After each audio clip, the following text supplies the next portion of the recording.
warahmatullahi wabarakatuh. Selamat datang kembali di studio kami Sikren, studio inspiratif, kreatif, dan responsif SMP Negeri 1 Sumeneb. Bersama saya, Raden Ajeng Annafisha Rosalia Fadinda sebagai host dalam acara Q&A with Ustadz. Pertama-tama, marilah kita panjatkan puja dan puji syukur kehadirat Allah Subhanahu wa Ta'ala, karena atas berkat rahmat dan hidayahnya kita berkumpul dalam keadaan sehat walafiat. Yang kedua, salawat serta salam tak lupa kita haturkan kepada junjungan kita Nabi besar Muhammad SAW. Sebelumnya, saya ucapkan terima kasih banyak kepada Bapak Kepala SMP Negeri 1 Sumeneb dan kepada guru serta staf TU, terutama Ustadz Fauzi sebagai narasumber dalam Q&A kali ini. Sebelum kita memulai pertanyaan, sebelumnya Pak Fauzi bisa menyampaikan tausiahnya. Ya, terima kasih Mbak Ocha. Bismillah. Assalamualaikum warahmatullahi wabarakatuh. Waalaikumsalam warahmatullahi wabarakatuh. Alhamdulillahi rabbil alamin. Nahmaduhu wa nasta'inuhu wa nastaghfiruh wa na'udzu billahi min syururi anfusina wa min sayyiati a'malina. May yahdihillahu fala mudhillalah wa may yudlilhu fala hadiyalah. Asyhadu an la ilaha illallah wahdahu la syarikalah wa asyhadu anna Muhammadan abduhu wa rasuluh. Allahumma sholli ala sayyidina Muhammad wa ala ali sayyidina Muhammad. Hakikat bulan Ramadan sebenarnya adalah untuk melatih dan mengontrol diri. Pertanyaan yang harus kita munculkan di setiap detik dari hari-hari yang kita lewati itu, apakah diri kita sudah memang betul-betul mengontrol dan melatih diri kita untuk menjadi pribadi yang lebih unggul, yang berbeda dari bulan-bulan sebelumnya. Saya tertarik dengan salah satu hadis Rasulullah, atau kalau ke anak-anak saya sering bilang salah satu surat cinta dari Rasulullah itu. Bayangkan kita pagi ini dapat surat cinta gitu ya, atau dapat chat WA dari Rasulullah yang isinya itu, saya mau nanya ke Mbak Ocha sebelum saya sampaikan isinya itu. Lebih enak mana? Lebih membahagiakan mana? Menjadi orang yang merindukan atau dirindukan? Yang pasti dirindukan. Dirindukan ya. Kenapa kok dirindukan? Karena kalau orang merindukan, belum tentu yang kita rindukan itu juga rindu sama kita. Ya, benar. Ya. Kalau kita merindukan seseorang, belum tentu orang itu juga merindukan kita. Ya. Dan kalau orang yang kita rindukan juga nggak memiliki rasa yang sama merindukan kita, berarti tidak ada cinta di hatinya, kan begitu? Iya, benar. Tapi kalau kita dirindukan, pasti orang yang merindukan kita itu ada cinta di hatinya. Kenapa? Karena sangat mengharapkan kehadiran kita. Nah sekarang itu kalau orang sudah senang banget, apalagi yang merindukan kita itu adalah surga. Ya, kita dirindukan banget oleh surga. Kalau orang yang merindukan kita, bisa saja orang itu nggak punya apa-apa, nggak punya hal-hal yang mungkin membuat kita bahagia, nggak bisa memenuhi apa yang kita inginkan, yang kita bayangkan bahkan di pikiran kita. Tapi kalau surga yang merindukan kita, di surga semuanya ada, dan pasti membuat kita sangat bahagia. Nah, Rasulullah dalam surat cintanya, salah satu surat cintanya atau hadis ya, itu mengatakan bahwa ada 4 golongan yang sangat dirindukan oleh surga. Kepo kan, pengen tahu 4 itu apa? Siapa saja? Ya. Yang pertama, bahasa Arabnya talil Quran. Artinya bukan talinya Al-Quran ya. Talil Quran itu adalah orang yang gemar membaca Al-Quran. Orang yang sangat suka selalu ingin berdekatan dengan Al-Quran untuk membaca, menghafalkan, merenungi isinya, dan juga pada akhirnya melaksanakan apa yang ada di dalamnya. Itu yang pertama. Yang kedua, golongan atau orang-orang yang sangat dirindukan oleh surga itu adalah hafizil lisan. Orang yang bisa mengontrol dan menjaga lisannya. Nah ini saya katakan tadi, hakikat puasa adalah mengontrol dan melatih diri kita. Salah satunya adalah melatih dan mengontrol setiap ucapan kata-kata yang keluar dari mulut kita. Karena ketika kita bisa mengontrol ucapan dan kata-kata kita, secara otomatis kita termasuk orang atau golongan yang sangat dirindukan oleh surga. Yang ketiga, mut'imil ji'an kata Rasulullah itu, yaitu orang yang dengan senang hati memberi makan orang-orang yang sedang kelaparan atau yang perutnya sedang lapar. Sedekah. Yang terakhir, orang-orang yang sangat dirindukan oleh surga itu adalah wasaimin fi syahri Ramadan. Orang yang berpuasa di bulan Ramadan. Kalau kita tanya kembali, orang-orang yang dirindukan surga ini, empat-empatnya ada nggak di bulan Ramadan? Bisa kita dapatkan semuanya nggak? Kita termasuk 4 golongan ini nggak di bulan Ramadan? Satu paket. Kita sedang berpuasa, mulut kita, coba kalau di bulan Ramadan kan kayak ada kekuatan gaib, kayak ada seorang coach. Makanya saya sering bilang Ramadan itu seperti coach. Saya istilahkan coach Ramadan itu punya kekuatan besar untuk mencegah mulut kita ketika mau bicara kotor, bicara kasar, menghina orang, bohong, ghibah dan sebagainya. Ya. Itu di bulan Ramadan kita juga dapatkan. Orang-orang ketika di bulan Ramadan banyak yang ingin bersedekah, ada takjil kan, bagi-bagi takjil gratis, ya, baik di masjid, di mushola, di pinggir-pinggir jalan gitu. Ada dorongan kuat untuk banyak memberikan makan kepada orang-orang yang berpuasa. Kata Rasulullah, orang yang memberikan makan kepada orang yang berpuasa, maka pahalanya sama seperti pahalanya orang yang berpuasa yang kita beri makan. Ya. Yang terakhir, tahlil Quran. Di mana-mana, kalau kita jalan-jalan, terutama kalau malam hari, itu terdengar orang-orang baca Al-Quran. Di bulan Ramadan, ini momen suasana yang khas ada di bulan Ramadan saja, tidak di bulan-bulan yang lain. Betul kan? Betul. Nah, jadi 4-4-nya ini bisa kita lakukan semua, dan kita termasuk orang yang sangat dirindukan oleh surga. Mungkin surga sudah menyediakan karpet merah untuk kita, ya. Dan pastinya kebahagiaan semuanya ada di sana. Jadi marilah di sisa-sisa bulan Ramadan, walaupun masih 21, cek kun jangan hanya bahasa Maduranya cek kun mitong separak telasan, orang salekor hari lah telasan. Tidak. Tapi juga sudah 9 hari loh puasa kita lewati. Diisi untuk apa? Kita harus renungi bersama agar kita termasuk dari salah satu atau bahkan 4-4-nya golongan yang dirindukan oleh surga. Ini mungkin sebagai renungan untuk menjalani ibadah puasa di hari-hari selanjutnya. Terima kasih tafsirnya atas Pak Fauzi. Mari kita lanjut ke pertanyaan dari teman-teman semua. Pertama dari akun SYFU LBR, izin bertanya Pak Ustadz, hukum puasa tapi maaf ngupil itu bagaimana ya? Ya, ngupil. Ngupil nih hidung ya. Iya. Kalau telinga ngorek telinga atau apa? Ya. Ada ketentuan yang ulama tetapkan di kitab-kitab fikih itu ya, di kitab-kitab hukum Islam itu, bahwa di antara hal-hal yang membatalkan puasa ya, adalah usulu ainin ya min zahirin ila manfadin maftuhin.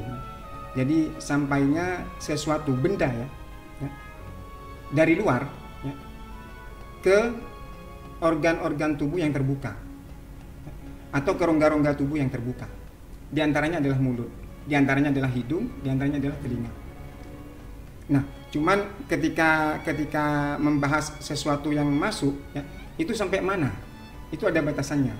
Nah, kalau ngupil itu para ulama mengatakan batas luarnya hidung yang boleh dimasuki sesuatu itu sampai sejajar dengan mata.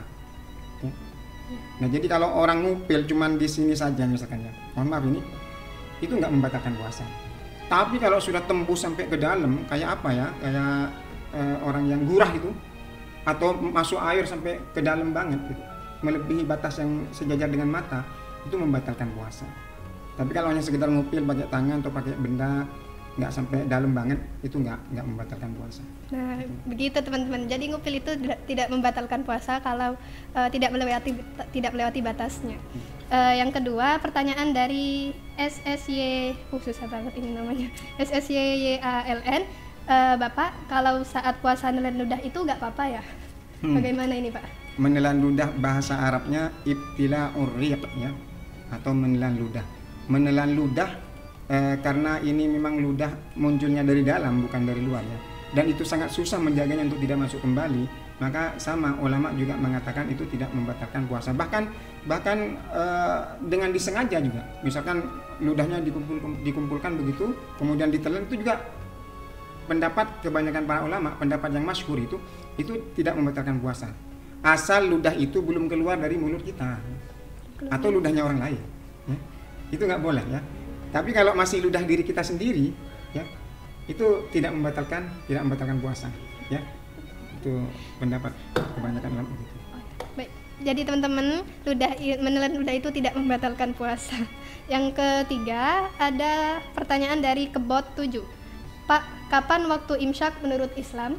Waktu imsak, fenomena khas yang ada di Indonesia tidak di negara-negara lain, itu teriakan-teriakan di sebelum azan subuh.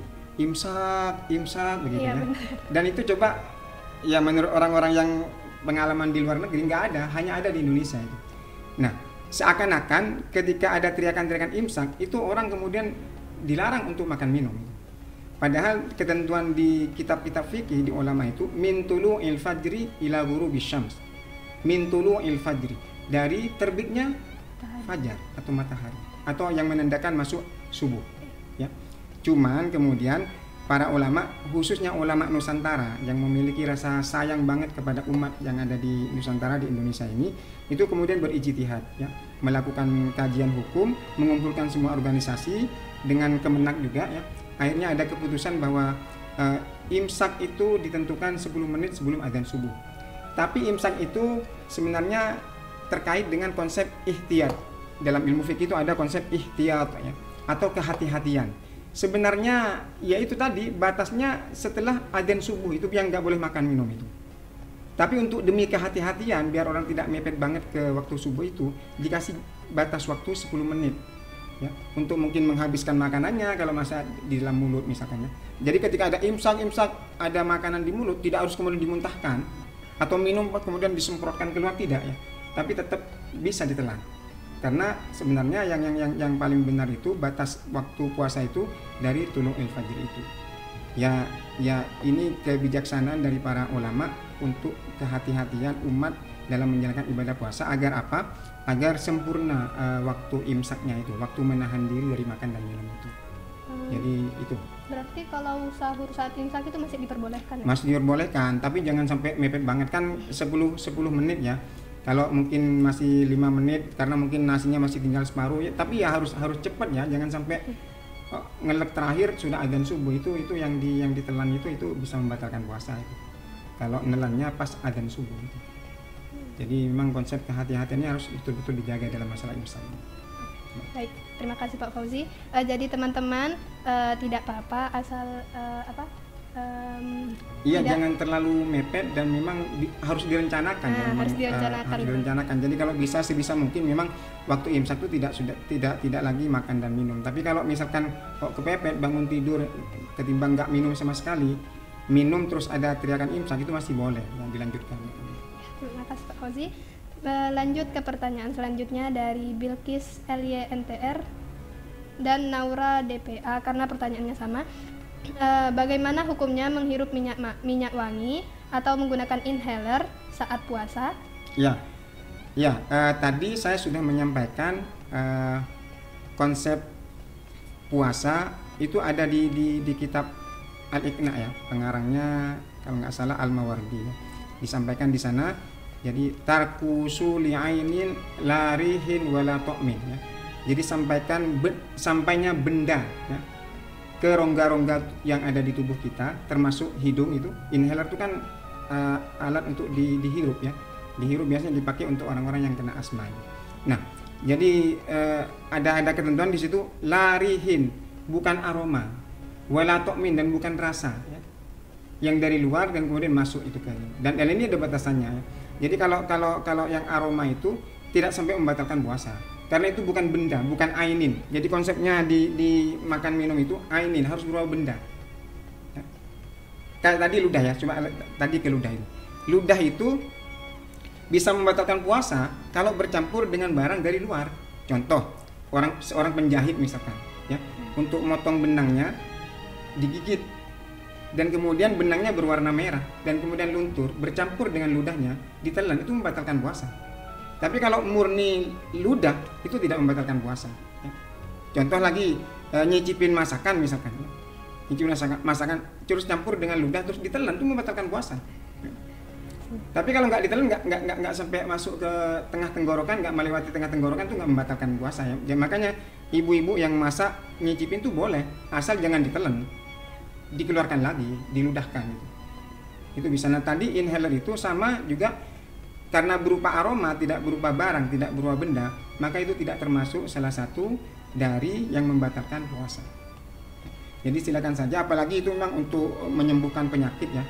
Al-masyaqqatu tajlibu taysir, itu dalam konsep ilmu usul fiqh. Jadi ketika seseorang dalam kesusahan, kesulitan, termasuk sakit tadi itu akan mendatangkan kemudahan. Apa kemudahannya? Boleh menggunakan inhaler itu, dan itu tidak membatalkan puasa. Begitu. Tidak membatalkan puasa, jawaban dari Ustadz Fauzi. Lanjut ke pertanyaan selanjutnya, dari akun Fawazulha. Assalamualaikum Ustadz, saya mau tanya, hal-hal apa saja yang dapat membatalkan pahala puasa? Ya, dapat pertanyaan seperti itu. Jadi saya teringat dengan apa yang pernah disabdakan oleh Rasulullah berabad-abad silam ya. Rasulullah itu sudah mewanti-wanti ketika beliau masih hidup. Beliau pernah mengatakan begini, kam min so'imin, betapa banyak sekali orang yang berpuasa di bulan Ramadan, laisa min siyamihi, kata Rasulullah itu, mereka tidak dapat apapun dari puasa yang dijalankannya, illal ju wal atas, kecuali rasa lapar dan haus. Artinya dia puasanya sah, tidak batal, karena tadi tidak melakukan hal-hal yang membatalkan puasa. Tapi dia tidak dapat apapun, tidak dapat pahala, tidak dapat ampunan, tidak dapat rahmat, kasih sayang dari Allah. Kebaikan juga tidak dia dapatkan. Yang dia dapatkan hanya rasa lapar dan haus. Kenapa? Karena dia tidak bisa mencegah diri dari hal-hal yang membatalkan pahala puasa, bisa merusak pahala puasa. Nah, apa saja? Dalam hadis Rasulullah ada 5 yang disebutkan ya. Khamsun yuftirnas shaim, ada 5 yang bisa membatalkan pahala puasa, bukan membatalkan puasanya ya. Yang pertama al-ghibah. Ghibah ya. Ngomongin keburukan orang, orangnya nggak ada di situ. Ya. Kalau saya mengistilahkan itu tipe orang yang suka melakukan pesta, tapi pesta bangkai, pesta bangkai atau rujakan bangkai. Karena Allah menggambarkannya begitu dalam Al-Qur'an itu. Ya. Jadi ghibah, ini ghibah bisa tidak sama sekali dapat pahala, tetap puasa nggak batal, tapi dia hanya lapar dan haus saja dapatnya itu, karena dimakan habis oleh dosa ghibah. Yang kedua an-namimah ya, mengadu domba, tungatu ore, dibicarakan keburukannya ke orang lain, yang itu juga dibiarkan ke orang lain. Orang biar kemudian bermusuh-musuhan ya. Biar kemudian ada percekcokan di antara satu dengan yang lainnya. Itu adu domba. Yang ketiga, wan nazru bisyahwah. Ya.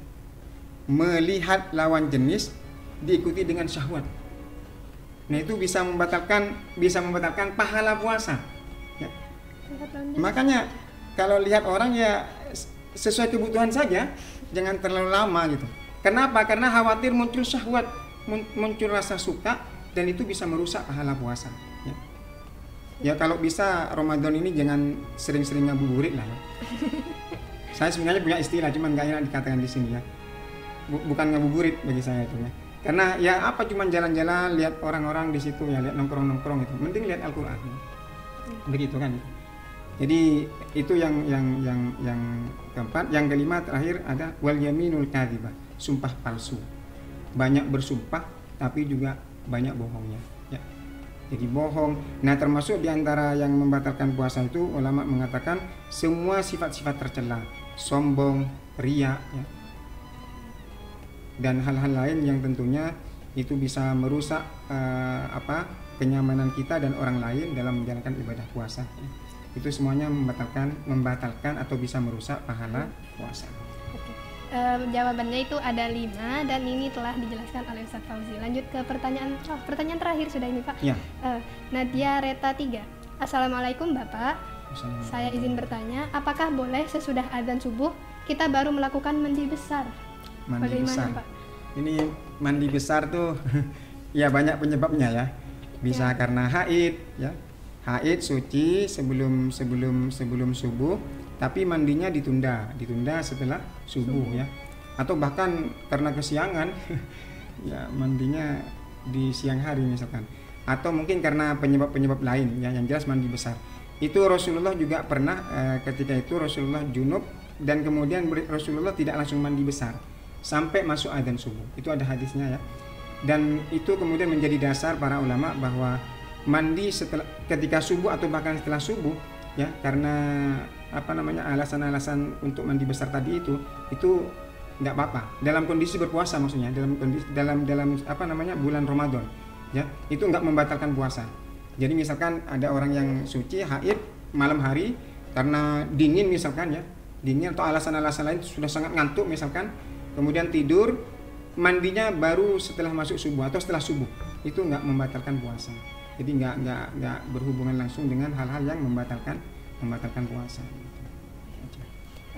Mandi wajib ini, mandi besar setelah subuh itu intinya tidak membatalkan puasa. Tidak membatalkan puasa. Ini pertanyaannya sudah habis dari teman-teman semua. Terima kasih atas waktunya Ustadz Fauzi. Sama-sama. Mungkin ada closing statement dari Ustadz Fauzi? Ya. Rasulullah juga mengatakan bahwa Ramadan ini seperti tamu yang sangat istimewa, yang datangnya hanya sekali setahun, itu pun cuma 30 hari. Tadi saya istilahkan sudah seperti coach ya, seorang pelatih, seorang shinpei kalau di dunia karate, dan itu banyak membawa materi-materi pelatihan yang sangat luar biasa untuk pengembangan diri kita, baik secara mental, spiritual, secara otak juga, terus fisik juga itu. Jadi eman-eman rasanya kalau coach Ramadan ini, tamu istimewa ini sering kita cuekin. Coba tanya lagi, 9 hari ini kebanyakan hari-hari kita diisi dengan apa? Saya banyak nanya ke anak-anak tadi ya, itu tidur. Yang peringkat nomor 2 HP. Masa hari-hari Ramadannya cuman begitu? Kasur, HP, makan, nanti ke toilet. Habis itu kasur lagi, sambil main HP lagi, dan seterusnya ya. Alangkah sangat ruginya, dan pastinya coach Ramadan akan sangat sedih kalau sering ditinggal begitu, ditinggal tidur, ditinggal main HP, ditinggal ngabuburit gitu, dan hal-hal lain yang tidak bermanfaat. Kenapa? Karena keislaman seseorang itu diukur dari seberapa banyak waktu mereka punya, dan itu digunakan untuk hal-hal yang bermanfaat. Termasuk ini bulan suci, bulan berlipat gandanya pahala, bulan yang katanya penuh dengan barokah. Kalau tidak diisi dengan hal-hal yang bermanfaat, ibadah-ibadah wajib dan juga sunnah, itu akan menjadi sangat rugi, serugi-ruginya. Itu mungkin dari saya. Terima kasih, dan kurang lebihnya mohon maaf. Buat teman-teman yang bertanya namun belum sempat dibahas, tetap stay tune di YouTube kita SMP Negeri 1 Sumeneb. Dan saya selaku host atau pembawa acara memohon maaf jika terdapat salah kata atau perbuatan dalam memandu acara Q&A kali ini. Kurang lebihnya saya mohon maaf. Terima kasih. Wassalamualaikum warahmatullahi wabarakatuh. Waalaikumsalam.